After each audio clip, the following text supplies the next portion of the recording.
Can demons be saved? Are there still demons that have access to heaven? Yes, these are the questions that we're going to tackle on this podcast. Welcome to the Try Jesus Auburn podcast. I'm Pastor Crespo. Pastor Dustin Hall is here.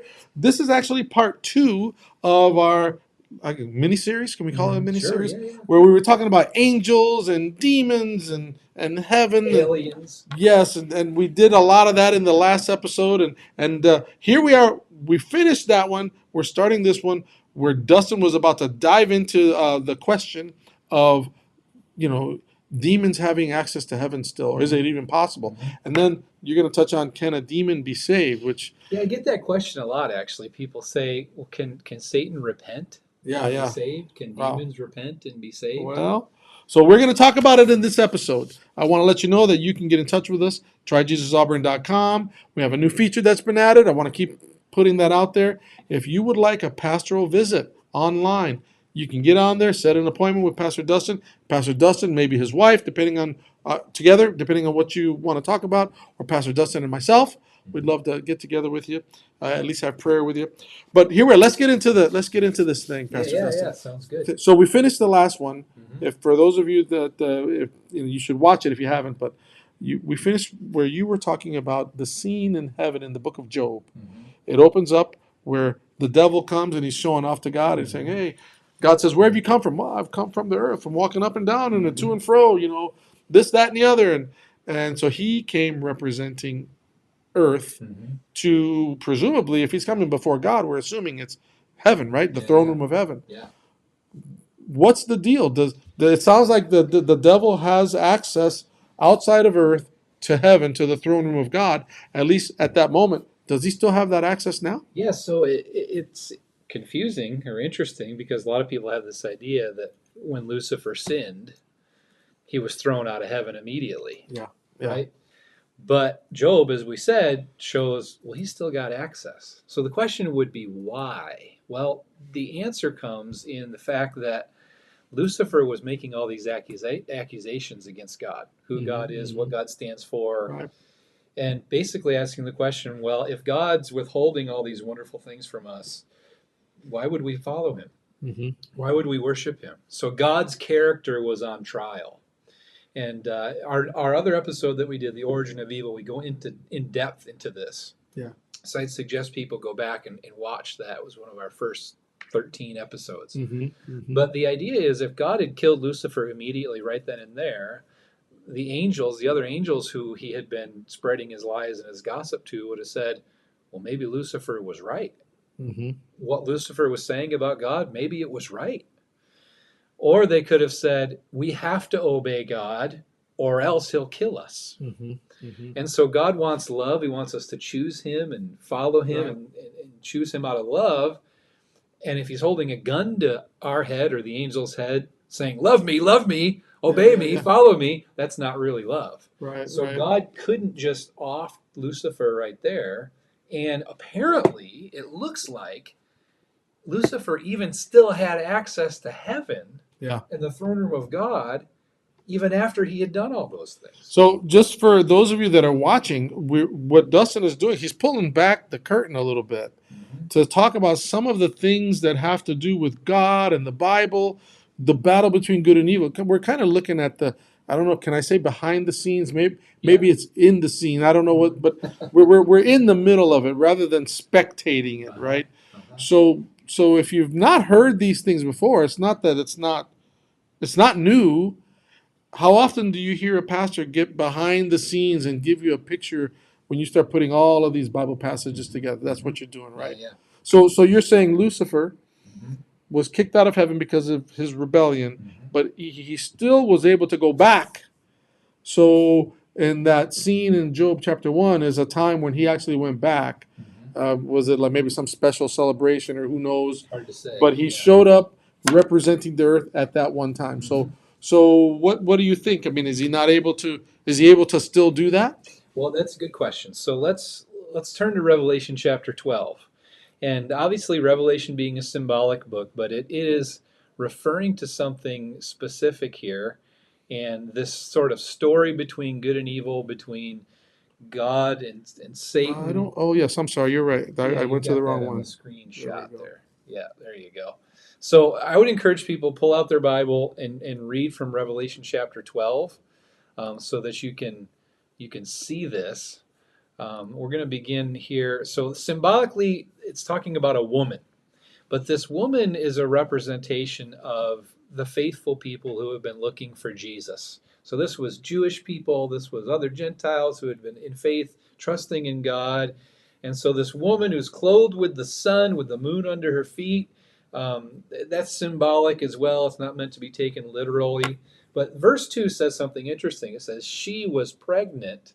So what it begins to do is take the story of the faithful people and also merge the story of Jesus and Mary into this passage. So as she was pregnant and was crying out in birth pains and the agony of birth, and another sign appeared in heaven. Behold, a great red dragon, which in other passages is referred to as Lucifer, the devil, with 7 heads and 10 horns and heads on his 7 diadems. And we don't have time to get into that symbolism here. But listen, it says, his tail swept down a third of the stars of heaven and cast them to the earth. So in our last episode, we talked about a third of the angels being swept out of heaven because of Lucifer's lies. Well, that's the verse that talks about it. Stars is defined for us in another passage as the angels. So these are what we would refer to are demons. So it's the angels that were deceived by Lucifer or chose to follow Lucifer that were taken out of heaven with Lucifer. So swept a third of the angels. Now listen, it continues. It says, and the dragon stood before the woman who was about to give birth, so that when she bore her child, he might devour it. So we have to ask this question. Was there ever a time when the devil tried to kill baby Jesus? So the woman in labor giving birth to the child who is Jesus, was there ever a time when the devil tried to kill Jesus? Yes. Herod, the Christmas story. Herod put out a decree that every child under the age of 2 would be killed because he was threatened by his a coming king. Right. He wanted to hold on to power. So Revelation 12 is kind of a summary of the story. It's kind of a summary of the story between good and evil in a way. Right. Yes. Yes, exactly. And so there it talks about in verse 5, she gave birth to a male child, one who's to rule all the nations with a rod of iron, a reference to Jesus. Now listen to what it says, but her child was caught up to God and to his throne. So as a baby, the devil tried to kill Jesus. He didn't get him. It says later on, he was caught up to God and his throne, which is exactly what happened after the resurrection. Jesus rose from the dead and returned back to heaven. Now, here's where we get a little more detail. In verse 7, now war arose in heaven. Michael and his angels. Some people believe that Michael is a reference to Jesus, but even if you don't believe that, you can believe that Michael's in charge of heaven's armies. So after the child goes back to heaven, after Jesus goes back to heaven, there's a war that breaks out in heaven. Michael and his angels fighting against the dragon, and the dragon and his angels fought back. But he was defeated, and there was no longer any place for them in heaven. All right, so after this war, it says that there's no longer any place for Lucifer and his angels, Lucifer and his demons in heaven anymore. Yeah. Right? So right there, the timeline, it looks like it's saying that after the resurrection, Jesus went back to heaven. And once Jesus went back to heaven, Lucifer and the demons were cast out once and for all. Right. Right. Okay? Now, why would that be? Good question. Yeah, why would that be? Well, I think it's when you start looking at it again, we're getting behind the curtain. That this whole notion of the devil attacking the angels to get them to rebel against God. Once Jesus paid the sacrifice for man, that question was settled as to whether God's Exactly. character was trustworthy or God loved him or not. Exactly. Because remember, what was it that drew the demon or the angels that became demons out of heaven? It was a question over who God is. Yeah. What is his His character like? Right. Is he worth believing in? Is he worth trusting? Right. Is he worth having faith in? And so the cross, the crucifixion of Jesus being the ultimate expression of God's character and love, once the other angels in heaven saw what Lucifer did to Jesus, what the other angels did to Jesus, they said once and for all, no way, you're out of here, pal. You're never coming back. So that was the event that finally answered every question that the angels had in heaven. So they were the ones that threw Lucifer out of heaven. And I think that that scene also helps to answer the question as to whether or not Lucifer can be saved or whether the evil angels can be saved. Exactly. Because Jesus is hanging on the cross. How many years did they serve Jesus before they rebelled? A year, 10 years, 1,000 years, 10,000 years. You can't put it into earthly terms. Right. And then so you see your commander hanging on the cross, your creator hanging on the cross, dying, being mistreated, and you were okay with it. So there's no coming back from that. Let's look at a verse, John 12, because Jesus says exactly what we're saying here. John chapter 12, verses 31 through 33. So this is an event at the Passover, and something happens that clicks in Jesus' mind and says, oh, this is it. I'm about to go to the cross. I'm about to die. And so this is what he says. Now is the judgment of this world. So in other words, the way this world works and Lucifer and how he runs things. Now is the judgment of this world. Now will the ruler of this world be cast out. Cast out of where? Not the earth. Not the earth. Not the earth, right. He'll be cast out. And I, when I am lifted up from the earth, will draw all people to myself. Right? So again, the crucifixion of Jesus being the ultimate expression of the character of God is going to draw mankind to himself. Now he goes on, he says, he said this to show by what kind of death he was going to die. Do we have more verses, or is that the end of that passage? That's the end of that passage. I want to look at some more there because... You want me to bring it up? Yeah, if you can. Okay. So we're looking for what, John? John 12, beginning in 31. There you go, right there. Yeah, so, and he said this to show by what kind of death he was going to die, being lifted up. So the crowd answered him, we have heard from the law and that the Christ remains forever. How can you say that the Son of Man would be lifted up? So in other words, how can you die if you're the Messiah? They didn't think the Messiah would ever die. Right. So Jesus said to them, a light is coming to you for a little while longer. Walk while you have the light. And then if you go down a little bit further, it says here, let's see, he departed and hid himself. Go back up a little bit. I want to, before we got to that verse, up a little more before verse 31. Oh, okay. So he's saying, glorify your name and it will be glorified again. Because I have glorified, will glorify it again in verse 28. Then the crowd stood there and heard it and said that a voice thundered. So God thunders a voice from heaven. He's saying, I'm going to glorify my name. How is he going to glorify his name? Number one, by Jesus dying on the cross and being raised from the dead. And at that time, Jesus said, now this event is going to be the thing that casts Lucifer out once and for all. Right. So he's judged, he's condemned, there are no more questions. He no longer has access to heaven. Right. He no longer has an opportunity to repent. So I believe up until the cross, up until he killed the Son of God, he would have had an opportunity to be saved, along with the demons. The hand was stretched out of mercy, but he wouldn't have accepted. Yeah. But makes sense. Once he killed Jesus, that was it. Right. And the interesting thing about that is that was the defining moment that for the angels, that we can't allow him back here. Right. He can't be here. Right. So they're convinced about the character of God. Right. And it says Lucifer will be cast out, will be ultimately cast out of heaven. But it's also alluding to us. Right. So it's saying that Lucifer and the judgment of this world and how this world works and it's all of its pain and its suffering and its decay and death, that's all caused by the one who killed Jesus.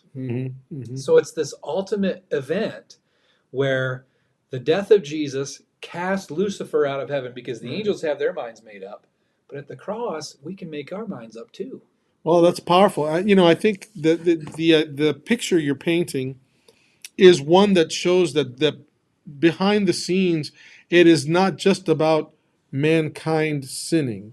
It's not just about the angels who took off with Lucifer. It's not even just about Lucifer. That it's also about the angels who stayed, who were loyal to God. Right. Everything culminated at the cross, where people could see clearly who is God, what is his character like, Yep. who is Lucifer, what's his character like, and so when people ask the question, I've had to answer that too. Can Lucifer be saved? Well, maybe there was a time where he could have repented of all the things that he did, but when he saw the Son of God hanging on the cross, again, the commander of, I'm just going to say, let's say thousands and thousands of years of service. He was created. I mean, in my mind, I like to picture what's the first thing that a created being would have seen if they were created by Jesus. It would have been Jesus. Yeah. So he was the first thing he saw when he was created. At least that's how I picture it in my mind, whether it's true or not. Right. And yet he sees his God hanging on the cross, and he's like, no. Well, think about that too. Is God said, I have glorified my name and I'll glorify it again. And then Jesus says, well, I'm going to the cross now. Yeah. So the cross being the ultimate expression, or Jesus himself being the ultimate expression of God's character, Lucifer killed it. So the one who represented God best, Lucifer murdered. Yeah. So right there you see that he had made his mind up. He had fallen so far that he could not come back from that. Yeah. And the evil angels participating in that, demons participating in killing the ultimate expression of the character of God, Jesus Christ, they had made their minds up. So that was it. Yeah, no turning back. And the other angels saw that, and now they had made their minds up. And that's just an amazing thing when you think about God's character as well. Again, he's not threatening the other angels. Well, if you go their way, you're going to die. Right. Jesus dies to show them who he really is, that Lucifer's lying. Yeah. God didn't go on his own campaign to say, no, they're lying, they're liars, their accusations of me aren't true. Right. God just died. He died to show them that. When you think of, and for those of you that are listening in, think about this, what Dustin is saying here, Pastor Hall is saying. God took the hard way. Remember, this is the same God that speaks life into existence. He could have wiped out our first parents. He could have wiped out a third of the angels. And for that matter, if he felt like it, he could have wiped the memories of those that remained. He could have started over again. This is the type of God that we believe exists. This is who he's shown himself to be. He said, no, I love these people. And so we're going to do what needs to be done so that we can preserve as many as we can. How can you say no to a God like that? Yeah. And so the question remains, if angels could have had their minds made up at the cross, what are we waiting for? That's a wrap. Thanks for joining us. In John 12, that's the case that it's making. The world is shown to be fallen and dying. What are you waiting for? Jesus is life. He's forgiveness. He's goodness. He's rebirth. He's everything that we're ever longing for. But yet we continue to just choose death and dying in sin. Why? Why would we wait one more minute than to say, I see God in Jesus. I know that I'm a sinner. I know I've been living for death. It's time that I live for life. It's time that I invite God's presence into my life, receive his forgiveness, and rise with Jesus like he rose from the dead. I spiritually rise from the dead and live a new life. Why wait one more second? I think that's an excellent question. I think it's a question for you as part of the Try Jesus Auburn family to really consider. But Dustin, a thought just came to me as I was listening to you speak. It puts a different, not a different perspective. It puts a fresh perspective or fresh push on the role that we have as pastors. And sometimes we get caught up in some crazy things. We talk about things that don't have the importance that this does. That you think about who Jesus is, what he did, what exactly happened on the cross. I mean, from the perspective of Lucifer on that fateful weekend on that Friday afternoon, from the perspective of Jesus, from the perspective of the angels that rebelled, they saw what was happening. Then what about the angels who didn't rebel, and believing? Excuse me. How many of them had to be held back when they saw the abuse Jesus took? Um, and then what would you have done if you were there? Yeah. What will you do now? Woo! I'm getting the chills, man. When you think about that too, God's not in heaven holding a gun to the angels' heads. Yeah. He's inviting us, saying, "Don't you see what this world is about? Yeah. Don't you see the way your life is going?" And then he shows us Jesus and he says, "Don't you see what life can really be like? Yeah. Don't you see the transformation that can take place? Don't you see who I really am? Don't you want that more than you want the way this world is headed and what the suffering and pain that we all experience? Yeah. Don't we want Jesus more than we want this death and decay?"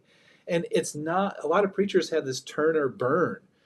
Accept Jesus or you're going to hell. But that wasn't God's approach. He didn't hold a gun to the angels' heads. He doesn't hold a gun to our heads. That's He right. says, "Don't you see what life is about? Don't you see what I really am, who I really am, and what I represent, and what I want to give you? Yeah. Why would we wait? Why don't we make that decision because of what we see and what He wants to give us rather than a fear of death, Right. but a desire to live?" Dustin, I'm gonna ask you to do something. We're at the end of the episode, I think, and I think it would be awesome for you to just speak directly to someone who's listening, and take some of this and help them make sense out of it. What should they do? Having heard this, so I'm just gonna give you the moment as we kind of bring the podcast to a close to let you go ahead and speak directly to the camera. And I believe it's no accident that you've been watching or listening to this episode. And right now, what you need to realize is that God is offering you life, and not just life like we experience here in this world, really living true happiness, true goodness, true love, true fulfillment. That's what we find in Jesus. And we're convinced that this is what God offers because of Jesus. And we see it truly on the cross. That's what God was showing us. He was showing us who He really is. And it's an amazing thing. A lot of people have this idea that we have to behave in a certain way in order for God to trust us, to save us. That's not the way it works. Actually, God came to this world in the form of Jesus, died in order to gain our trust, to prove to us that He is trustworthy. Because all God has ever offered us is His presence and His love and His salvation in our lives. So my appeal to you is, don't wait another second. Choose life, choose Jesus, choose hope, choose love. He's offering that to all of us today. And if you need help in this journey, if you want to know Him better, if you want to find a faith community that can help you in this journey, please reach out to us on our website or send us an email, tryjesusauburn@gmail.com.